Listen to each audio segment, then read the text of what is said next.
So welcome April 22nd, Earth Day, to the work session for Conservation District Board of Supervisors.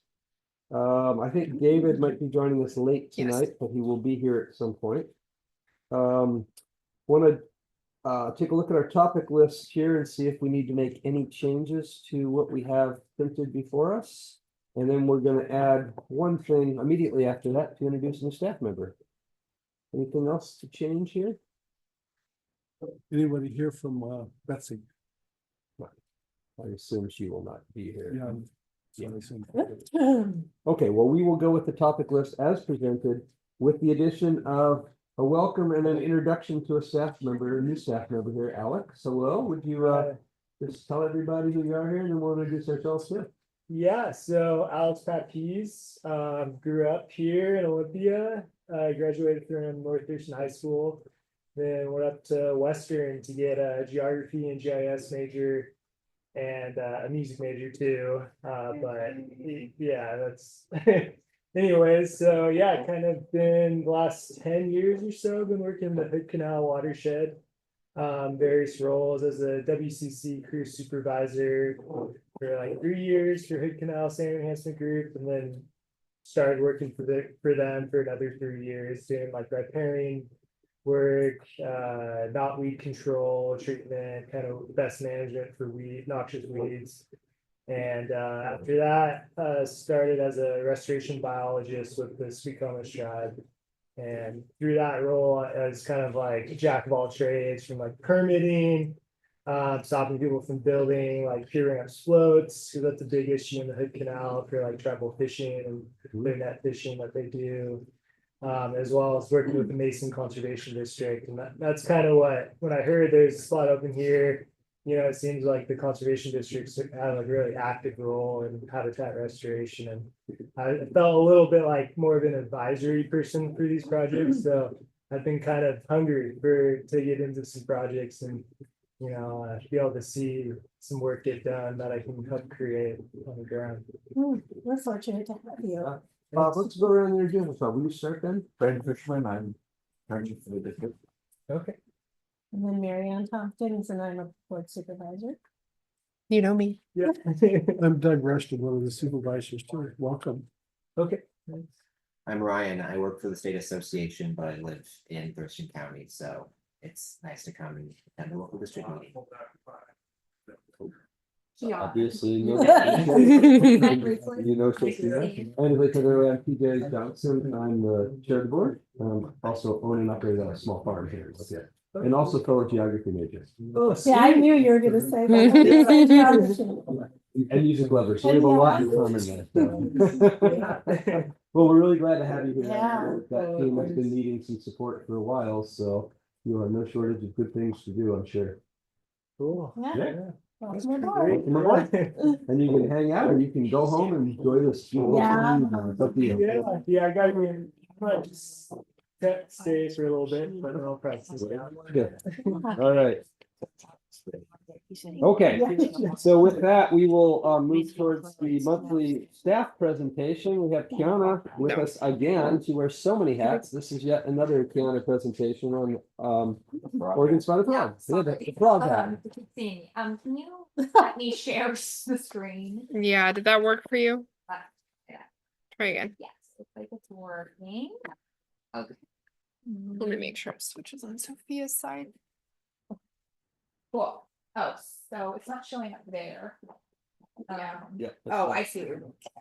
Cool. Well, I can just share a quick little intro. So, you all know me, I'm Kiana.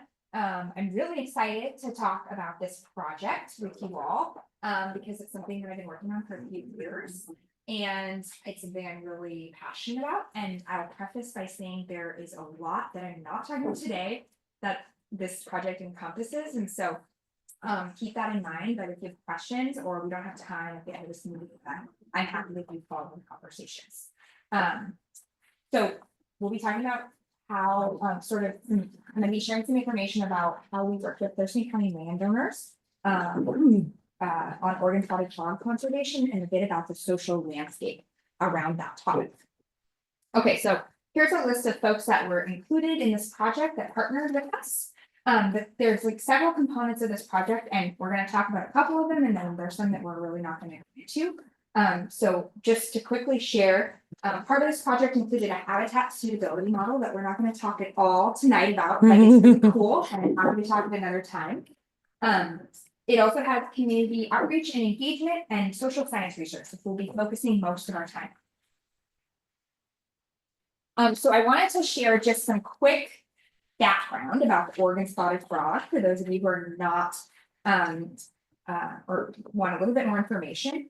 So the Oregon spotted frog is a federally listed and state endangered species. It once had habitat from British Columbia all the way down to California, and it encompassed many basins in our area. Now it has very few, it's in very few drainages and basins in our state. And there's a few in Oregon as well. And that's because it has some very specific habitat needs, specifically related to breeding and oviposition, or where it lays its eggs. And so it is very heavily impacted by climate change. So things like habitat loss, just development, the invasion of non-native species like the canary grass, bullfrog, and hydrology changes, which have happened over the last 100 years due to agricultural practices and just changing the landscape. So one tool that I'll just mention, and we won't talk a lot about this, but I think it's important, is that our team and some of our partners have been using grazing as a cost-effective and sustainable practice. And so we've been able to partner with agricultural producers in our area to do that. And I'm happy to answer more questions about that later with you. Okay, so a bit about this project. So our goal was to engage with landowners. We wanted to understand concerns, motivators, barriers, preferences around being a private property owner and having a federally listed Oregon spotted frog on your property, and how that connected with them being willing to participate in conservation programs or practices. We also wanted to build trust. So by starting out the process by asking what they think, that's a really strong way to start with your foot out right and build trust with the community. And then we also wanted to inform future program design.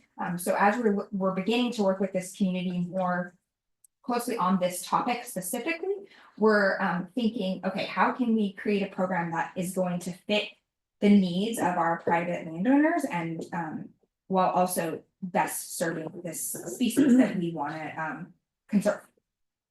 So we did this through a series of different kind of techniques and engagement opportunities. We held educational workshops.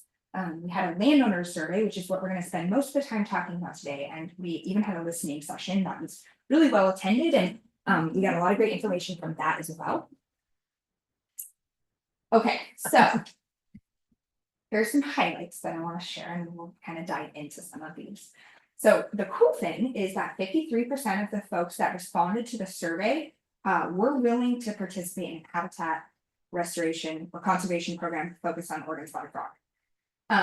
But there are 47% that said that they would maybe not be interested, or would definitely not be interested. And so we wanted to understand why that might be. And they noted that the biggest barriers to limiting their participation were connected to concerns about loss of property value, having an endangered species, concerns about the regulations that it could bring, and that's not just the current regulations, but also future regulations. And then just concerns about having government involved in their affairs, what they're doing on their private property. And for those that for both groups of people who said I would be interested in participating or I wouldn't, they all identified really similar priorities or needs that they had that would motivate their or increase their willingness. And that the first one I think is really cool. There was a really strong interest in any type of practice or program.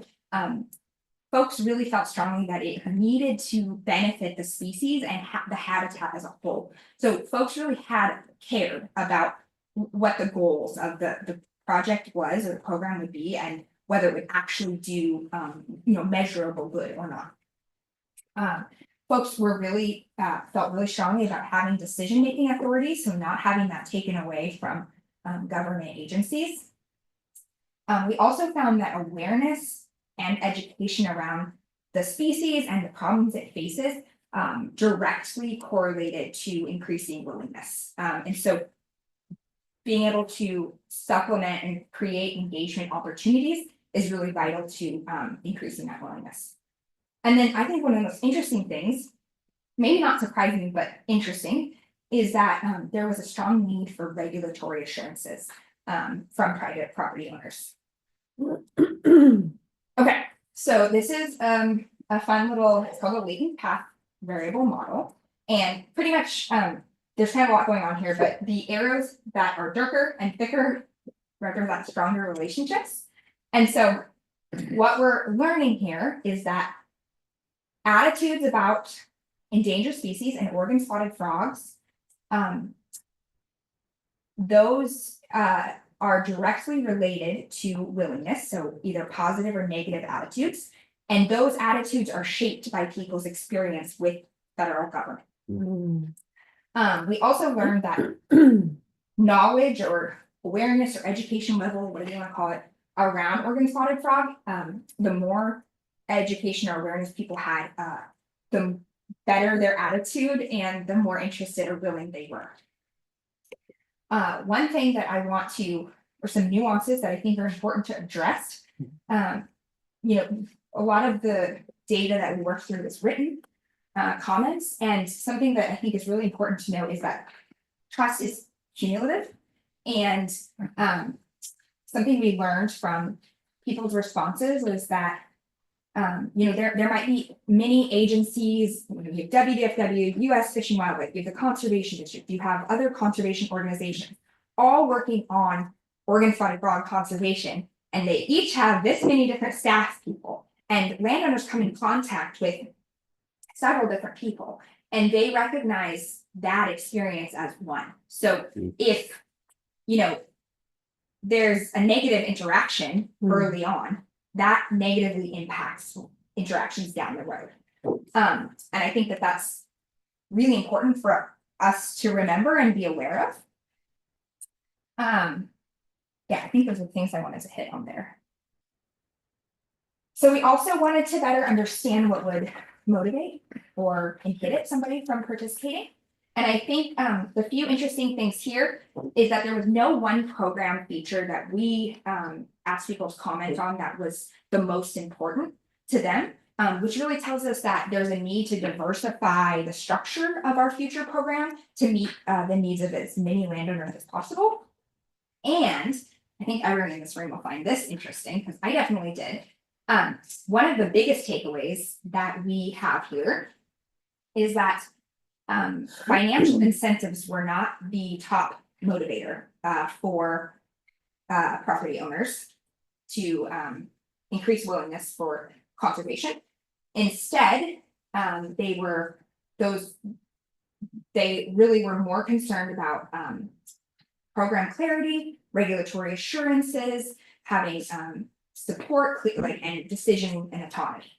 And so I think I'll add a little caution to interpreting that as like financial incentives are bad and we need only regulatory assurances. Because I don't think that's what it's telling us. I think what it's telling us is that financial incentives are potentially a secondary motivator, a secondary barrier, and that if we first address the concerns around the regulatory assurances or decision-making autonomy and authority, that financial incentives would be much more important to people.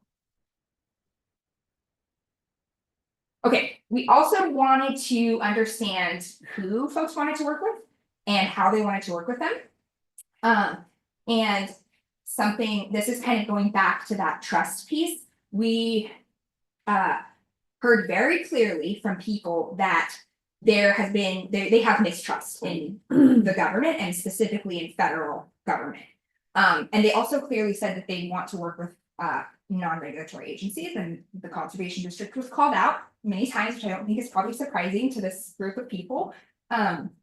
But overall, there was a need for increased decision-making authority, respect, was talked about a lot. And being a collaborative partner. And along with that, increase for communication. And so all of those things are, vital to the success of working with landowners, especially when it's in regards to an endangered species and their property rights, because that's such a important part of who people are. It's interesting. Okay, so next steps, we've got some cool things happening. I'll share that we just received funding for $250,000 to continue this work through the Aquatic Species Restoration Program. And with that funding, we're gonna do lots of things, but some of the main pieces that we're gonna be focusing on is continuing to provide educational and engagement opportunities, because we saw how that directly increases willingness. And we're going to continue asking people, so offering opportunities for conversations to better understand what kind of regulatory assurances are going to benefit them most. And then we're going to start working on developing a conservation benefits agreement, which is the new name for a safe harbor agreement. In case you know what that is, it's it's a regulatory assurance that happens through the U.S. Fish and Wildlife Service, between, sometimes it can be like multiple landowners or a single landowner. It's quite a lengthy, intense process. And so we're starting to see where, how we can work on that and develop it over the next couple of years. And then lastly, we have ongoing projects, on the ground implementation of Oregon Spotted Frog conservation projects. And we're excited to keep partnering with landowners who are excited and interested in this work, and continue to facilitate that ongoing work. Okay, that's all I have. Is there any questions? Yeah, right. I was wondering how big of a focus group or sample size might be a better, more statistically sounding term that you worked with. Yeah, so we had a 12% return rate on the survey, which is fairly good for a survey of this type. It went to, I want to say about 600 people, and we had like 100 and something responses. Yes. I have a comment. When I first saw like this report, there's a report that goes with this and all in this presentation, which Kiana gave this year at NACD. It just entirely blew my mind. I was so excited about this, because not only did this model yield really great data, and then we talked about the habitat suitability component of this that we didn't touch on today, but pairing these together found, like, I mean, it's like precision voluntary conservation. And this model is something that I think is highly replicable in everything that we do. It's documented specific needs and barriers. It's really demonstrated the need for the voluntary component of stewardship, and the nexus between landowner willingness and on the ground conservation, which I think is missed in most conversations that we're having at a bigger strategic level about implementing conservation.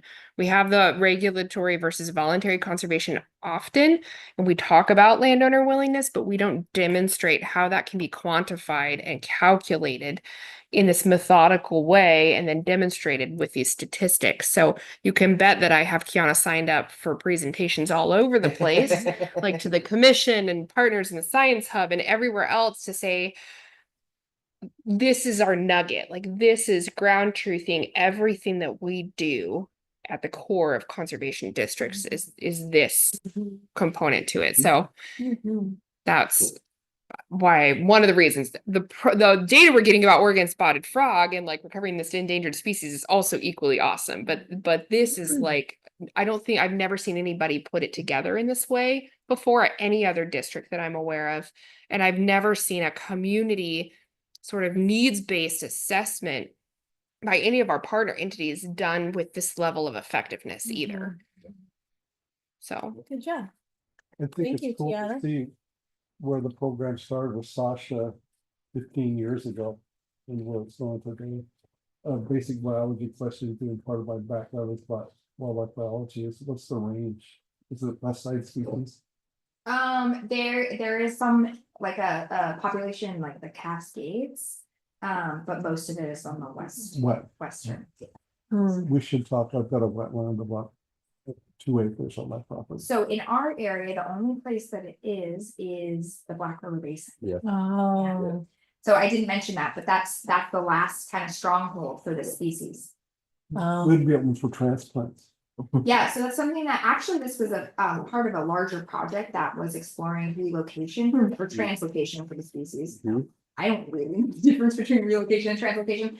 They're similar, Yeah. but and that's still being explored and still being Now worked you on. know. Yes. Gonna volunteer. So I realized there were a bunch of partners involved in this project. Yeah. What was TCD's role in the project? The social science, The social the science, community okay. engagement. So this part that I presented on Got was it, us. okay, Yeah. just to clarify. Yeah. Okay, good. The habitat suitability model, we partnered on, but US Fish and Wildlife, they really did the brunt of that. Mhm. And then the relocation literature review piece was done by Washington Department of Fish and Wildlife. Thank you. Yeah. Other questions? thank you, Kiana. Thank you, Kiana. No problem. Yeah. Thanks for having me. And while you're here too, I just wanted to give you thanks for the last Conservation Starters podcast. Because you had interviewed all 5 of us and then you had to put that Oh my together and gosh. edit it. And I thought you did a really good job of You did a good bringing all the job. voices together and bringing out everybody's personality and everything. So I'm glad very you well guys done. liked it. Yeah. I imagine was- it took a long time to do that. Yeah, it took a little bit of time, but it was worth it. I thought it would be better than just like skipping through you guys. Oh, Yeah. Yeah. No, it was, I like the format. It just came across very well, I think. Good, Yeah, good job. cool. Yeah. Thank you for having me. Okay, Thank you, thank you. Kiana. So you can enjoy Yeah. it, or Thank you. do the rest of your meeting. Awesome. Mhm. Okay. With that, we have. Let's- There we Trying to go. turn off her screen share. Okay, here All we right, are. Legislative update. Take 2. Take 2. Well, a lot of things have been happening. We are definitely, you've probably seen a lot of fast and furious emails. I won't steal too much of Ryan's thunder about budget things because I know you'll present that later on. Overall, though, still things are looking decent in terms of the state budget. We're seeing some fun surprises, like lots of excitement still about riparian grant program, and some less fun surprises, like maybe less wildfire funding. Overall, though, still not anticipating dramatic impacts to TCD, and the funding that we use in the quantities are like percentages that we use. I think there's going to need to be some conversation and decisions around the wildfire funding. Maybe not using operating dollars for capital projects, just a suggestion. But you know, there's going to be a lot of those kinds of things, and the commission and WACD are super engaged in collecting feedback, and it's a great conversation that we're having about how we want to prioritize that and what people need the most in terms of resources. So on that front, we'll see what shakes out. Overall, though, things are looking decent. House Bill 1488 has passed both Senate and the House, so super exciting. That's our rates and charges bill. The reconciliation process agreed to that $25 per parcel cap statewide, so not based by population. Man, we really thank you, Brian Brady. Thank you, everybody else. We put in a lot of work there and a lot of conversation, and people are really excited about it. So the bill is, I think, on its way to the governor's desk for signature, and I know there's timelines involved in that, and hoping that that gets signed. And Is there any indication from the governor's office whether he's gonna sign it or not? The commission got a call from whoever's doing policy work this particular day in the governor's office, because if you haven't heard, the number of policy staff in the governor's office all quit Yes. last month. Yeah.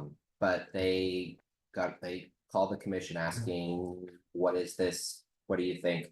And Danny Madrone, the commission's legislative director, said, obviously the commission's in favor of it and recommended to the governor that he sign it. And I haven't heard of any gubernatorial vetoes yet. Obviously, there's a whole bunch of budget stuff, but not something this small. Yeah. I think the other important thing in 1488 is the inflation thing that's built into it. That's because I remember when we went for our rates and charges this time, that was asked. Yep, it was. an increase in rate and that inflation Yeah. escalator. Indexed. Yeah.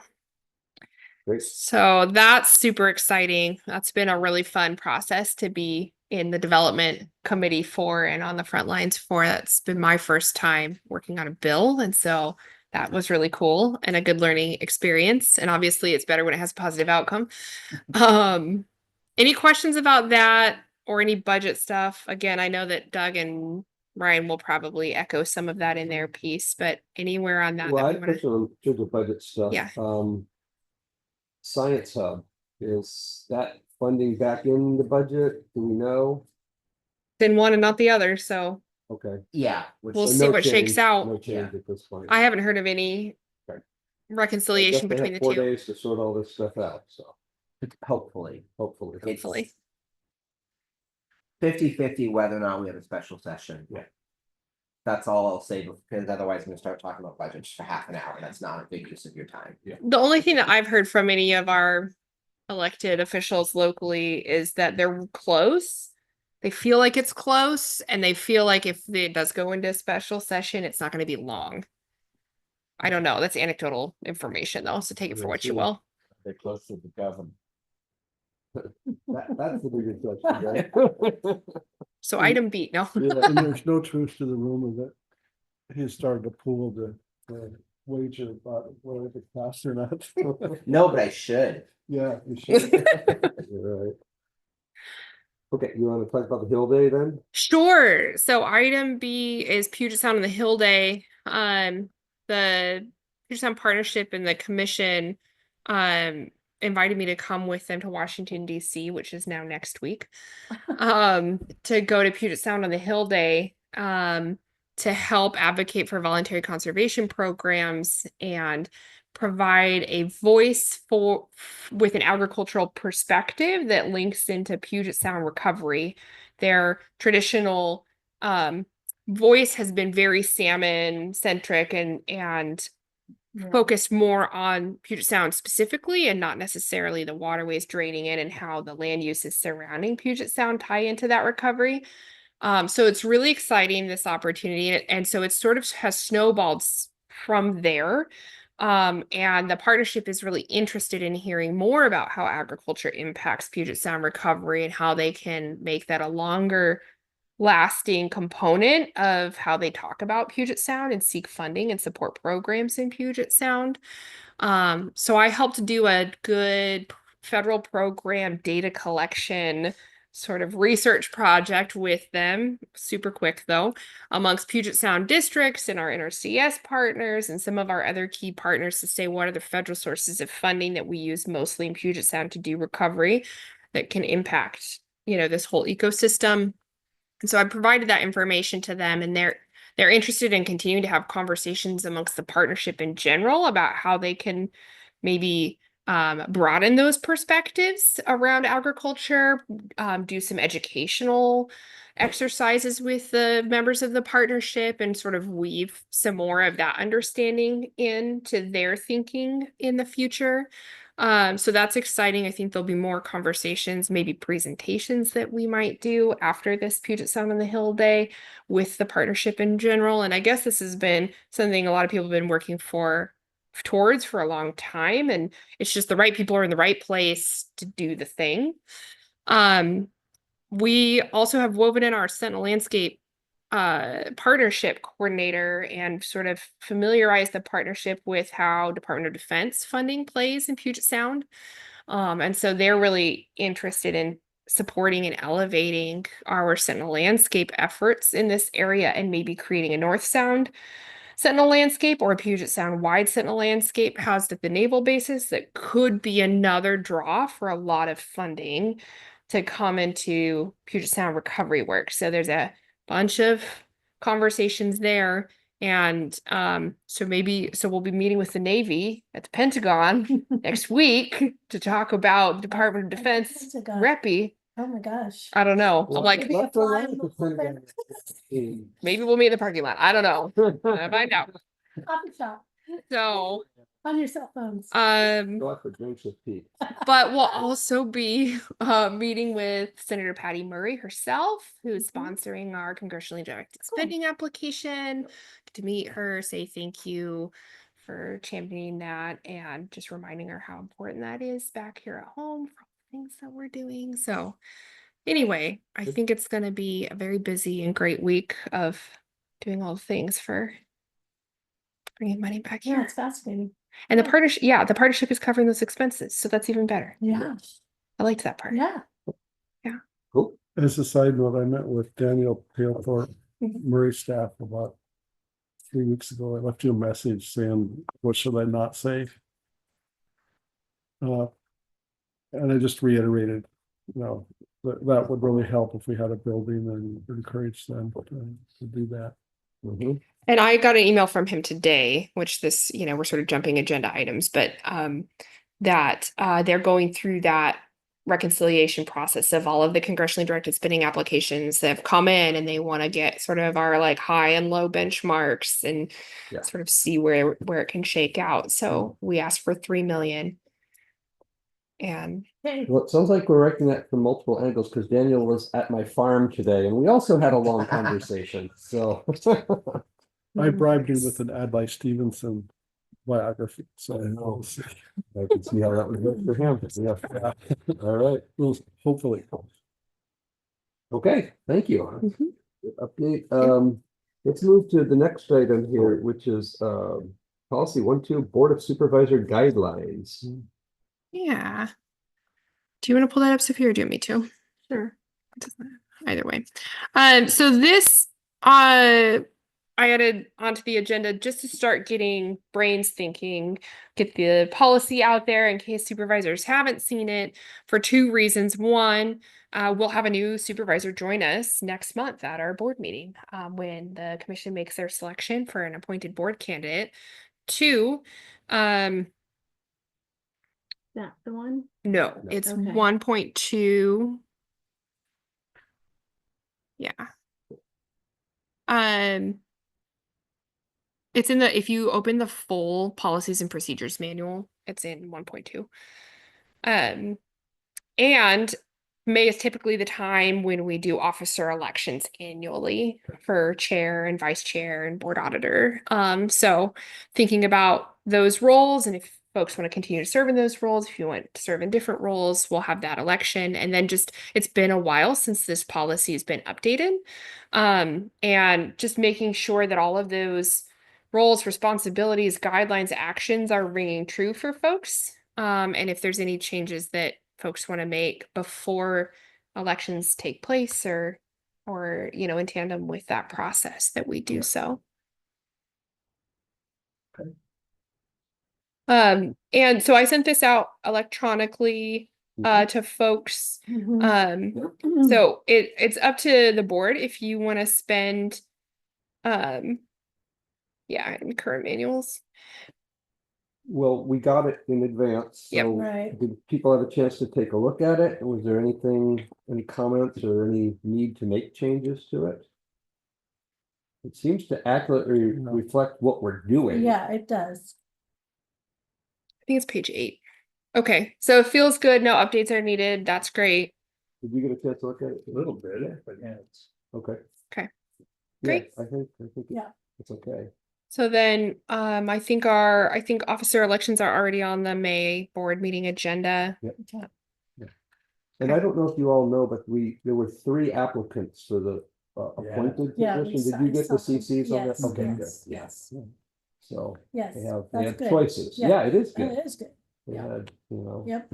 we all, and I think we all know at least 2 of the 3 candidates. Yes. So, Yeah, all Yeah. 3 have engaged with TCD. yeah, that's Yep. what it sounded like. Yep. So, and at least 2 have come to board meetings. So, Yep. Yeah, that's great. Okay, good. All right, then next up, OPMA and PDR training. Is just a reminder that we need to do this. It is. It's that time of year It's again. that time of year again. Okay. And the And sooner we do it, the fewer emails we get from Josh telling us that we need to do it. right. And this is one of the conservation accountability program. What's the other P? I don't know. But anyway, Yeah. this is part of the process of the commission. Make sure everybody has this on file, all of the officials of the district. In my ED report, you have all the links to the videos. There's 2 videos to watch, one on public disclosure requests and one on OPMA. And then you have the form stack form link from the commission to fill that out and certify that you've taken both of those videos. They're like 20 minutes each, or 15 and 20 minutes. So it's not necessarily a group activity that's enjoyable, but it's definitely something you can do. at So do home. I have to do it? Cause I did it. Yours is probably fine, to be honest. I think they're good for a couple of years. If Okay. you want a refresher, feel free. We can also talk to Josh. I recommend doing it every year. Okay, There you go. I'll do it. The links in your Sophia, ED report didn't work for me. Can you send the links out directly? Yes. Just in a separate email? Did you have that problem too? I haven't looked at Sarah's Okay, report yet. yeah, but if you send them out Okay. directly, then that'll. Yeah, No, That's some of odd. it would work. in the form stack thing it hasn't. Yeah.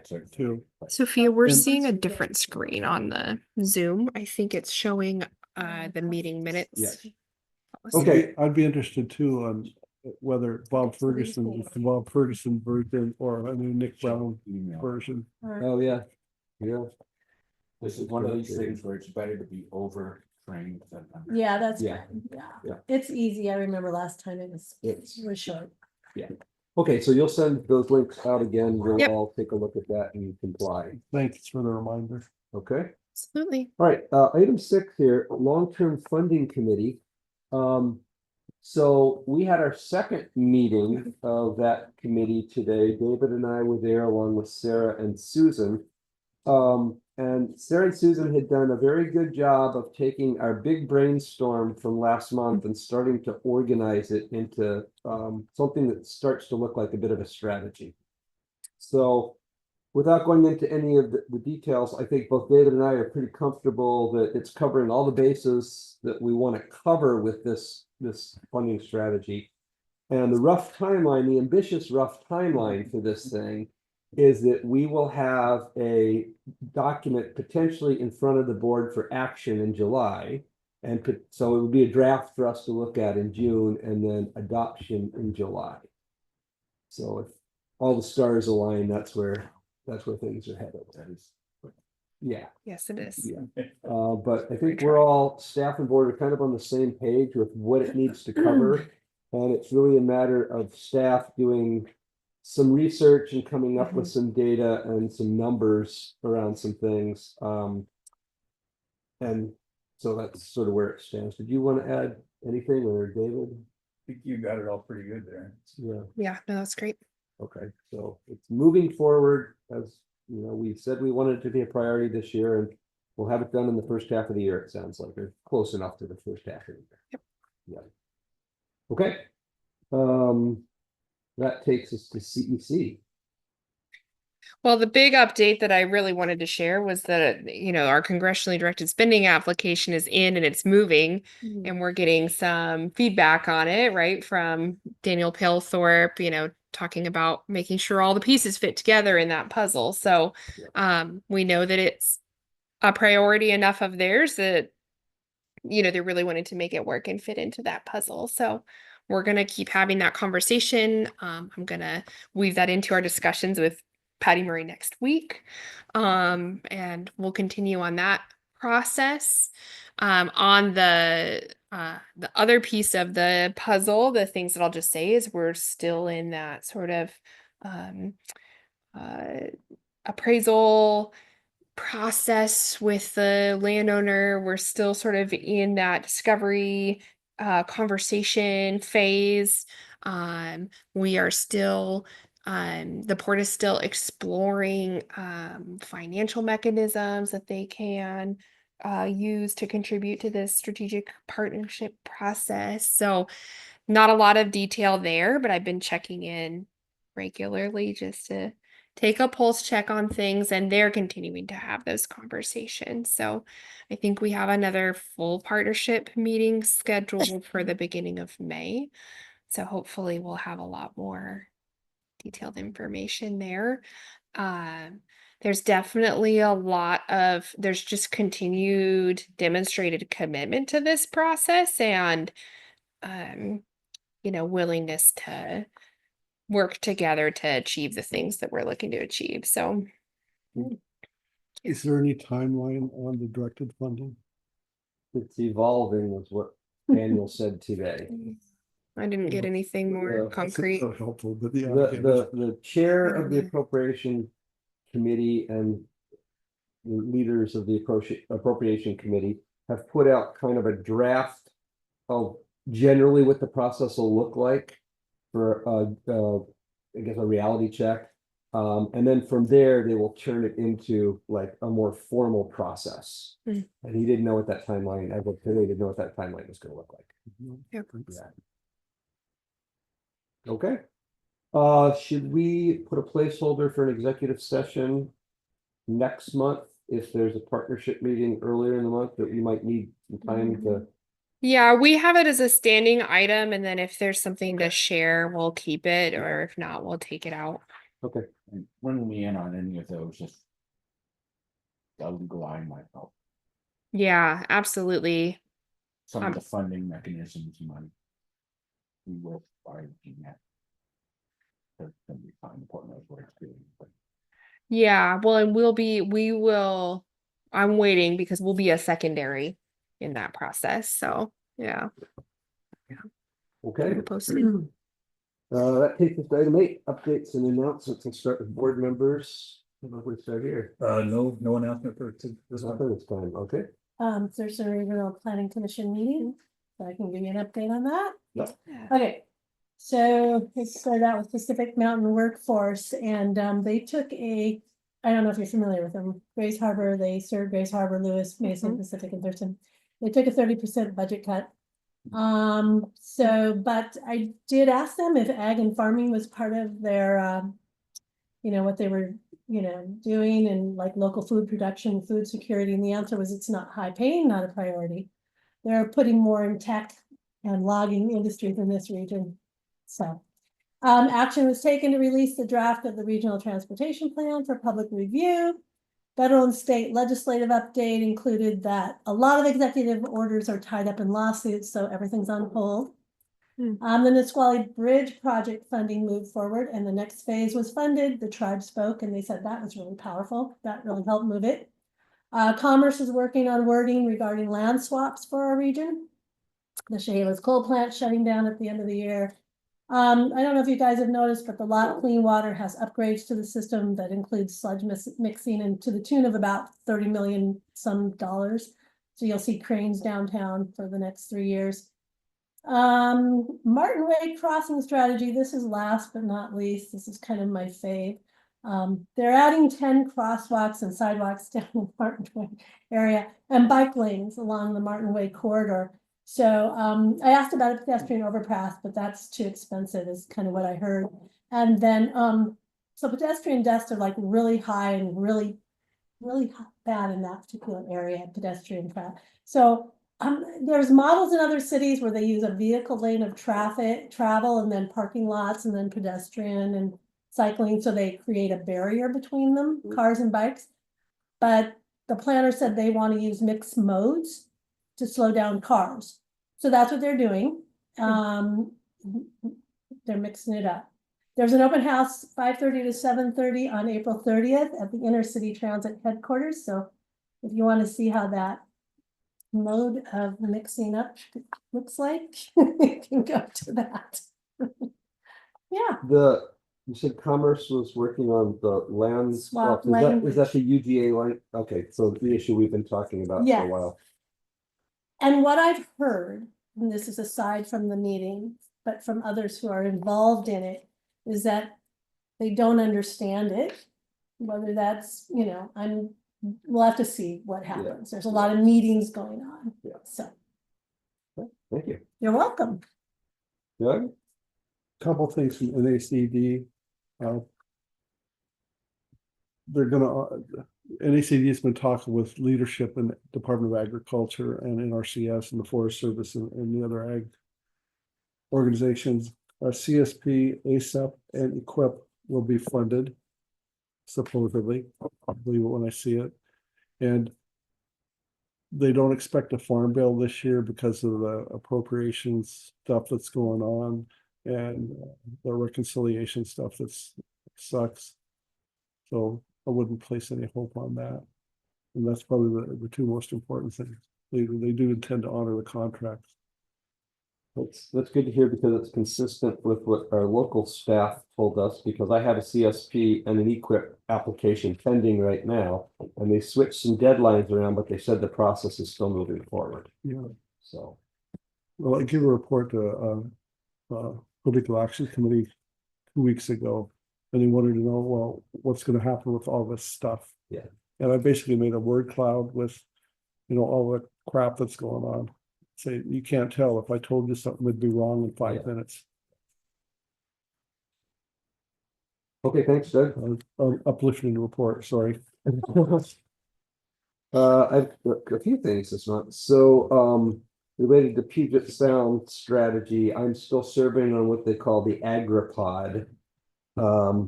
Which is they're trying to figure out how to, two things, how agriculture can be part of the solution for Puget Sound.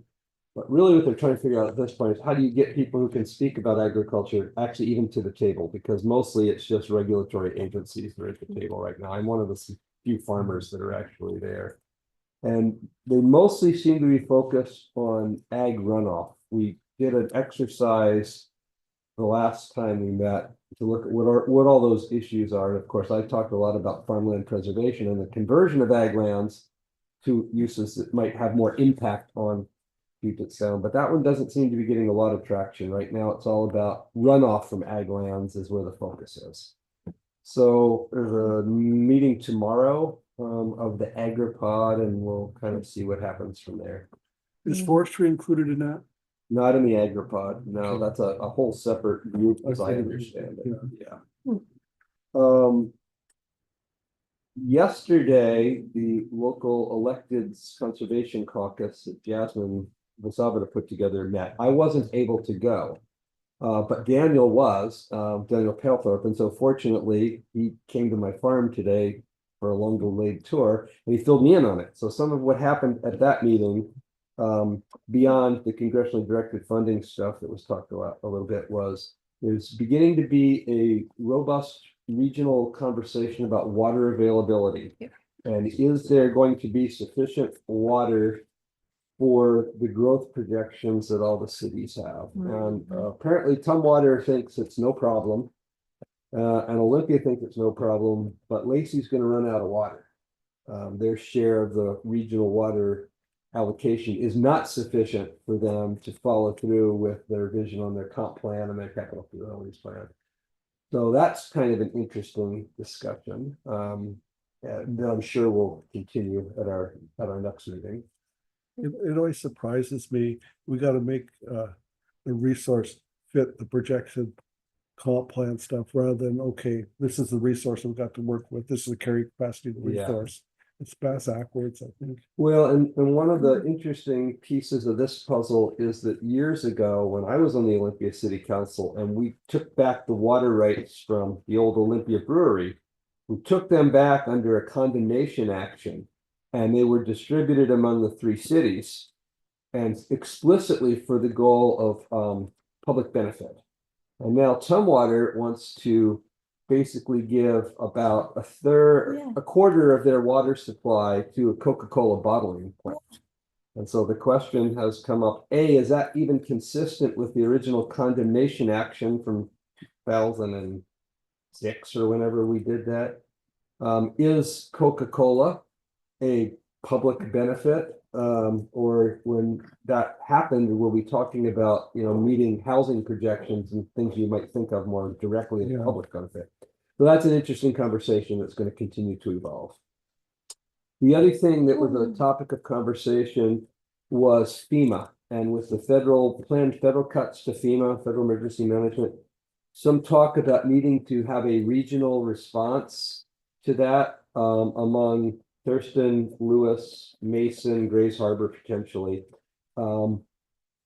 And who could house that and kind of be the catalyst or the convener of those conversations, to even start to get a handle on what we're doing at the state level. We do have a state emergency management organization, but it's very small. It doesn't have much money, and we've always deferred to the feds essentially. So I think there's great interest in saying, well, the feds may not be there for these emergencies in the future, so let's start to figure out what that's going to look like if we're on our own regionally. So that's an interesting new conversation that's come up. I think it's starting with our group in the county, and there's talk with other counties about maybe at some point there's a more regional, beyond just Thurston County approach.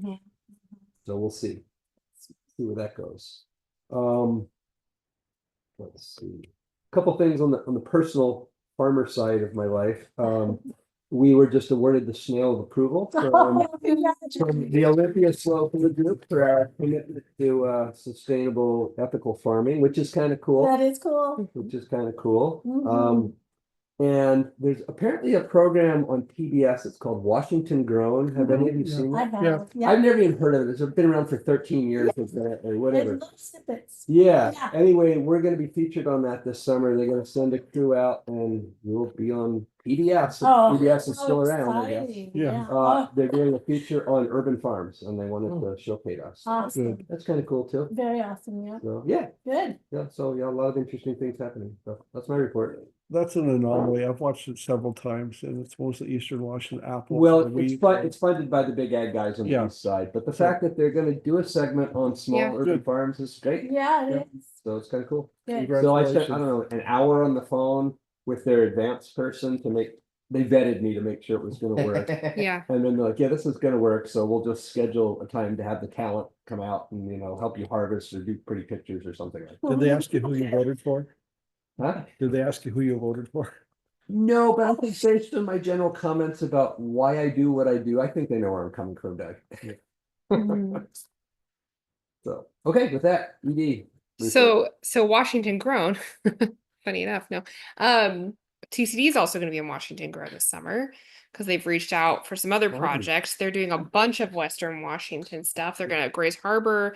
They're doing cranberries. Like they're doing a bunch of stories around voluntary conservation and ag, and they've been doing some specialty crop work and the urban segment. So it's been a definite conversation for a bit, and thankfully, Washington Grown is sort of housed under the KR umbrella, or was the KR brainchild, and so we know those folks, and yeah, they're definitely amplifying the voice of districts and some land stewards that have particular messages to share. Aside from that, I just wanted to, so on the statewide long-term sustainable funding committee conversations, we are continuing to sort of unpack and explore, and WCD is doing a ton of work because WCD is amazing, on investigating a lot of the strategies we discussed at the annual meeting in December. But this new concept from Illinois also came to our table, which I thought was interesting. Their Senate Bill 2387. The Agricultural Lands Conservation Act is a bill right now in Illinois that they're going to come and present to us about in our next meeting, which is a fee for developing agricultural land. So similar to some of the conversations we've been having in the Olympia area, this is a statewide bill that is looking to sort of create that same model over there, where there's a fee for lands that are being converted from agricultural uses or otherwise open spaces with the primary use of agriculture, but are being converted from that use to a developed use. And anyway, it sounds like there's a lot of interest in that, and I'm not sure, we'll learn more after this, but I thought it was an interesting model, and that seems to be, I guess, gaining some traction over there. Do you want to add anything to that, Ryan? No, this is all Heather. Other than what you know. You mind meld sometimes, you Yeah. know, so. Anyway, so an interesting additional sort of concept that I guess is being studied by that other group. Anyway, nothing else other than that. All right. Actually, I just realized I had one other thing I wanted to bring up. So this is about the time of year we start to think about whether we're going to do a board staff event of some sort in the summer. Just throw it out there. Is that something that we should try to do again this year? Yeah. People seem to like it, I guess, so. We Yeah. know Diane Wilson has a place we could, works real. Well, I well. don't always want to be, hogging the party, but It's we're set certainly up so willing, well. we're certainly willing to host if people, if you want to do it at Urban Futures, we can do it. That's nice of But you. It works well. Yeah, well, you have the space for. Yeah. Yeah, it works well, but I just remember that people schedule things in the summer and people get busy, so we might want to start thinking about Yeah. dates for that and kind of a save the date thing or something. Last year. We've done it the past few years, the first week of First week of September after September. Labor Day. Yeah, It's probably best. yeah, I Summer's think so that's busy, fine with especially- us. Yeah. Yeah, September. but maybe Yeah. you all could just kind of check in with staff and come up with a Sure. couple of options, but as far as I know, we're I able have to to write about host- real trivia this time. We're able to Yeah. host the first 2 weeks of September, other than Tuesdays and Thursdays, which are CSA days. Okay. It's going to have to be something other than a Tuesday or a Thursday. Okay, great. Because I also forgot, we're starting to pencil in our fall legislative tours. Because it's that time to also start thinking about scheduling those and save the dates. And we're looking at September 4th and 11th, so doing them a month earlier. Because we have way too many things happening in October, and we can have more conversations with some of our local jurisdictions before their budget season begins about some of the local needs and priorities. And yeah, so that's sort of the save the date here, but Nora will send that out in a calendar invitation, 4th and 11th. Yeah. Dates we're looking at. Oh, I guess one last thing too. Starting next month, we move our board meetings to Wednesday nights. We agreed to do that Yes, Starting when? next month. beginning in May. You all were gracious enough to work around my Yes. CFA schedule So May. so that I had to run Yes. again for. May, Wednesday. So I guess it looks like it'll probably be May 28th. It would be the fourth Wednesday of May. So it'd be I'm fourth glad you, Wednesday, I'm glad Me you brought too. that fourth up. Wednesday for Yeah. the next few months. Yeah, through the summer at least. Okay, do you have like a project, or do we want to have an end date to that or keep it on Wednesdays? Or Let's see see. how it goes towards the end of It's up to the, the group. Okay. I will, for me, like through September, okay, at least through September. at least through September. Let's put it on our August agenda to just check in about. Okay, anything else? If not, we're at 5:57. So we'll close out the work session. We will take a little break, have a little sustenance, and we'll start the board meeting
Aye.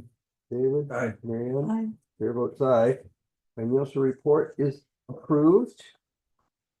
That moves us to public comment. This is the point at which any member of the public can address the board for up to 3 minutes on an issue that's on their mind that might also be of interest to us. I don't believe we have any members of the public on tonight, but I will stop here and say, is there any public comment? Hearing none and seeing none, we will close public comment. And move to partner reports. First up is NRCS. They are not here. So there is no report. Second is the commission. They're not here, so there is no report. I can repeat what Josh said to the Jefferson Conservation District last month. Last week, that would be helpful. Go for it. Yeah. Please remember that your annual plan of work is due at the end of the month. Congratulations for passing your annual plan of work. So. Okay. Thank you for channeling Josh. I'll email him now. Okay. So we'll move on to the next report, continue with Ryan and Doug, WACD. We're gonna tag team it. I've got a sheet of notes here, but Ryan probably knows, not probably, Ryan knows more about what's going on than I do, and I'll fill in any gaps or any little details that are, I think, pertinent. So for the record, I am Ryan Bay with the State Association of Conservation Districts as the Legislative and Membership Services Director. The things that the state association's been working on, obviously, for the last 102 days, has been the legislative session. It is supposed to end on Sunday, 50-50 whether or not that actually happens. The legislature still does not have an agreement on what they're all going to do in terms of tax increases. Plan A and B and C have all gone defunct. Most recently, that was the potential increase to the 1% cap on property taxes at the county level. So they're not in agreement there. So they're not in agreement on spending. Where that comes back to bite us is that there's a large discrepancy in the commission budget, especially on the capital side, in terms of funding. Operating, there's going to be a decrease. It just is going to be where we're at. On the capital side, you could see an increase of up to $25 million in riparian grant program, or a decrease of $5 million. The Senate is interested in taking away funding from RCO and giving it to the commission and districts. There's also proposals out there to take funding away from current projects that were authorized in previous biennium. The Senate operating budget says assume that they are going to raid $30 million from the salmon recovery account. Whether or not that happens, whether or not that affects anything that conservation districts are working on, but this is primarily funded through RCO. Just letting you know that this is out there, and we're being copied on letters that other salmon enhancement groups are sending into the legislators about this potential impact to their local fish projects. So there's a lot of uncertainty, taxing and spending, uncertainty around when they'll be done. And Sarah's already covered the big bill that WACD has been working on, the rates and charges bill. So I won't go into that any further, other than I will share with Sarah when it is scheduled for signature. If she wants to go and have her picture taken with the governor, that is definitely something that I recommend folks do at least once. Be there. And save the pen. No, seriously, they usually give you a pen. Yeah, you get the pen. I got one of those. Just to clarify, Ryan, you said it's 50-50 whether end on time. They actually have to end on time, but I think you mean whether there will be a special session. Okay, just Yeah. wanted to clarify that. Yes, clarification. The Constitution says they end when they end. Yeah, sine die doesn't change. It's just Exactly. whether or not they come back the next day or not. Exactly. Don't get him started on Sunday night. He loves that. I can stop there on budget stuff and legislative stuff for questions, because I could honestly talk for half an hour, but that's probably not what's most interesting to you all. We're good. Just a quick clarification on the riparian grant program. I saw that there was either a $5 million reduction in one budget of $20,000 or a $25 million increase. Yes. Okay, I thought I just heard you say a $25 million reduction, and I was like, wait a minute, he said increase. Okay. Yeah. So right now, Good. No heart attacks. So yeah, 23-25 biennium. I read that. $5 million for the Okay. RPG. Yeah. The House version would drop it down to 20 for the next biennium. Yeah. Senate would increase it to 50. Yes. Okay. So, yeah. Okay. So that's legislative stuff. We did have a board meeting last night and got to hear from some of the work of the Northwestern Conservation Districts, and between Tom, my boss, Heather, my coworker, and myself, we've been going out and listening. We've been attending district meetings, whatnot, just to share with you a couple of the overarching themes. There are going to be challenges to district elections being heard at the commission meeting next month. Clallam and Kitsap are the two that I'm aware of. I would not be surprised if there was at least one more. Last year, there were 4 election challenges. All of the elections were still certified, but whatever happens in the state tends to get funneled to Thurston County. So just making sure you're aware that the topic of elections isn't over. We'll have the election study report by the end of the fiscal year, fingers crossed, hopefully. And we'll see what happens from there. Obviously, the Joint Committee on Elections that WAC and the commission and districts worked on a couple of years ago to try to give some certainty and some options for the districts that wanted to go on the general election ballot. We'll see if that helps us push momentum forward again. But plant sales have been going on. District seems to be, a lot of districts have reported record years for their plant sales the last couple of months. And the plant material center that WACD operates has already received $400,000 worth of orders for conservation districts for next year. Have we made our order yet? Yep. Okay, good. We're usually first. One of the ways that we help to appreciate the conservation districts is that district orders are placed first. So we'll hold everything until July 1. And district orders are what goes in the pile first and get first order of precedence. And finally, I'm supposed to mention that WACD and the commission will be co-hosting a all-district meeting on Thursday, June 12th. It is going to be the day after Wade. This is continuing the trend the last couple of years and a resolution passed by the membership to have an all-district meeting talking about legislative topics, start statewide planning for next year, and just make sure that there's an opportunity for districts to come together and talk about what we all and you all should be saying to legislators between now and next session. Because I guarantee people have already started talking about the elections happening this fall. We've got several special elections happening in Washington State. Let's Go Washington has said they're going to put initiatives on the ballot for some of the tax increases. So it's going to be a very expensive election year, even though it's not an election year. So I will stop there for questions and then let Doug carry over to what I might have missed. I'm curious, is anyone planning to attend that all district meeting in June? Yeah. I knew you were gonna go. You're gonna go, Doug? Yeah. Any other board members? No, I can't go. Okay, at least we'll have some board member there. Yeah, they're gonna have the commission in the morning and WACD in the afternoon, and there will be a virtual option. So that's a good thing. On the Clallam issue, in addition to the election contesting, the county has pulled back some of their funding. So it's Like like, they have rates and charges? I don't know. Do you know? No, Clallam Conservation District had a contract with the county. Oh. And it's going from $120,000 to 60 Oh. to 0. Oh. In the next, so 120 now, 60 next year, 0 in 2027. Actually, I didn't know those numbers, but you know, that's, those guys gotta be struggling. Yeah. They have a staff of 3.5. Yeah. WACD is looking at travel and employee benefits, talking with a group called the Associated Industries on a health plan.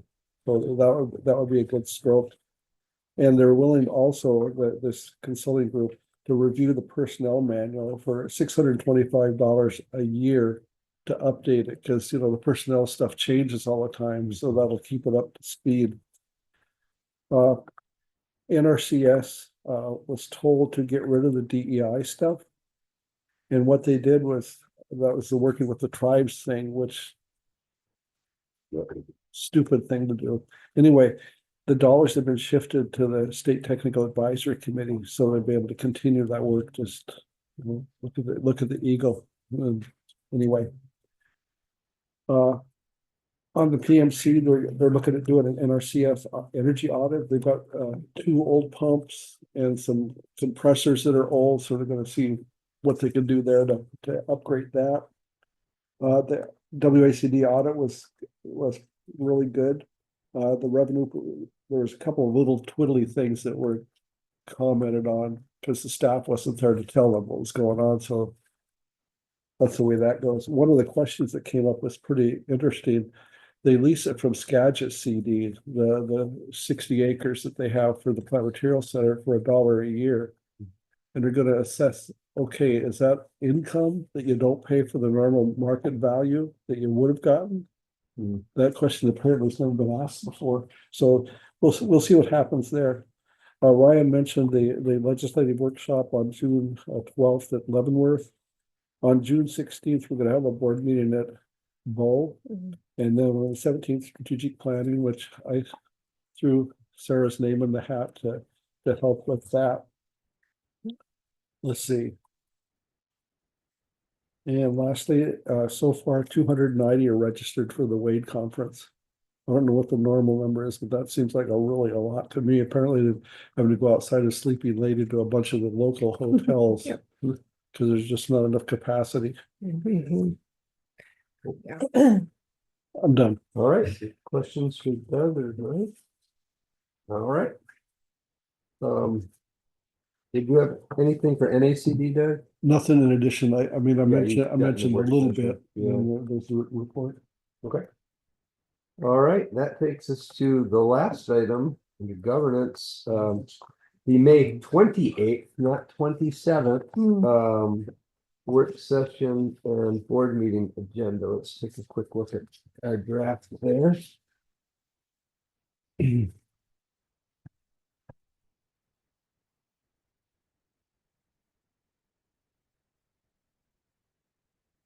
All right.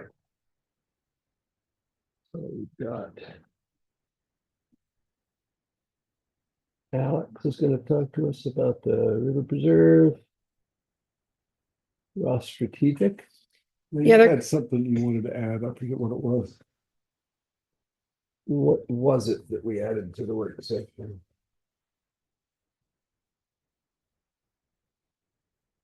I know that you asked for a placeholder executive session for That's what Conservation it was. It was Education for Center. the board meeting, not the work session. Yeah.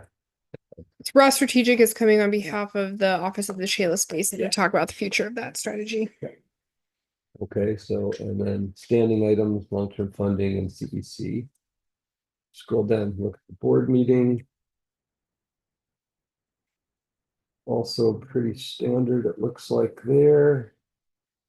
We will have the issue of a new supervisor being here. And our officer elections, so we talked about that earlier, be thinking about that. And then that placeholder on executive session, if we need to talk about land acquisition relative to CEC. And then governance for all should be June 25th. Yes. Right, new board Yeah, that's meeting changing the date. date for the, it's, Yeah. Probably the date on the top of the agenda too. Yes. So we'll do it. Okay. So we have a draft there. Mhm. Change and modification as we move along. So with that, might be a record short meeting tonight, but we're at the point of adjournment. We will need a motion to adjourn. the motion to adjourn the meeting.